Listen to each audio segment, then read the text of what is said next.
ప్రతి యవనస్తులాగా ఆమె కూడా ద్రోహ జరిగిపోయింది అనుకోండి. రాజులు భార్య అవడానికి అవకాశం ఉందంటారా? అమ్మా, రాజుగారు భార్య అవడానికి చిన్న విషయం అనుకుంటున్నారా?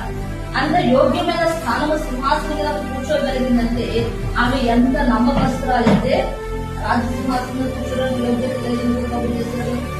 మీకు అర్థమవుతుందా? అంటే ప్రతి విషయంలో నల్ల చెప్పినాను.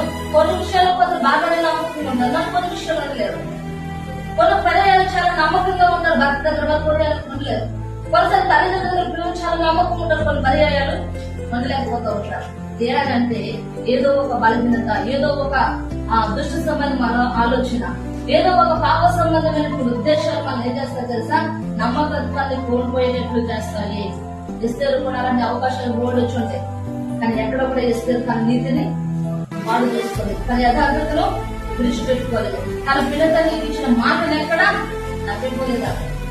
ఎలా చెప్తే అలా ఆమె చేసింది తెలుసా?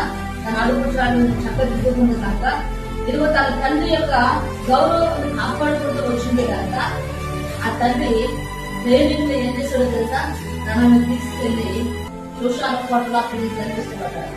అదే నమ్మకత్వం నేను బిడ్డనైతే అప్పు చెప్పడానికి ఇష్టపడతానండి. కరువు తీసే బిడ్డను అప్పు చెప్తాడా తండ్రి? మాట్లాడాలి. కన్యత్వాలు కోల్పోయిన బిడ్డను అప్పు చెప్తాడా? రాజు భార్య కదా, అప్పుడు కాపాడుకోబట్టే కదా ఎస్తేరుని తీసుకెళ్ళి ఎక్కడ చెప్పాడు? ఆ రాజాజ్ఞకు అవిధేయత చూపించి ఆ రాజాజ్ఞకు లోబడి మొదటి ఏం చేశాడు? అందరూ ఒక శోషాల పాటలో ఉన్న ప్రతి యమున స్త్రీలను తీసుకెళ్లి ఆ శోషాల పాటలు విడిచిపెడతా ఉంటే ఈమెను కూడా తీసుకెళ్ళి అక్కడ ఉంచారు.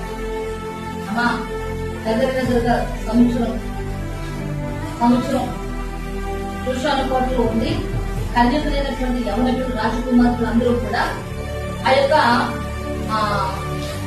నపుంసకుల యొక్క ఆధ్వర్యంలో ఏది యొక్క ఆధ్వర్యంలో ఆమె పోషించబడుతూ, సంరక్షించబడుతూ, అలంకరింపబడుతూ, సిద్ధపరచబడుతూ ఉన్నప్పుడు ఏవైతే ఎస్తేరుకి ఇస్తా ఉన్నాడో, ఏవైతే అవసరమని ఎంచుకుని ఎస్తేరుకి అనుమతిస్తా ఉన్నాడో అవన్నీ కూడా ఏం చేస్తుందో తెలుసా? ఎలా ఉందంట? నమ్మకత్వంగా ఏదైతే ఇస్తున్నాడో, ఏదైతే నియమించాడో, ఏదైతే అనుమతించబడిందో ఆ రోజుకి అవన్నీ కూడా స్వీకరిస్తే ఏం చేస్తుందో తెలుసా? అవన్నీ సంతోషంగా ఆహ్వానించబడుతుంది. ఒకనొక రోజు వచ్చింది, నియమింపబడిన దినములు అయిపోయాయి. రాజు ఎదుటికి వచ్చే రోజు వచ్చింది. ఎలాగైతే సిద్ధపరిచాడో అలా సిద్ధపరుచుకుంటే కనుక ఇస్తారు రాజు దేనికి వస్తలేదు. ఈ రోజు మన ప్రయాస దేనికోసం?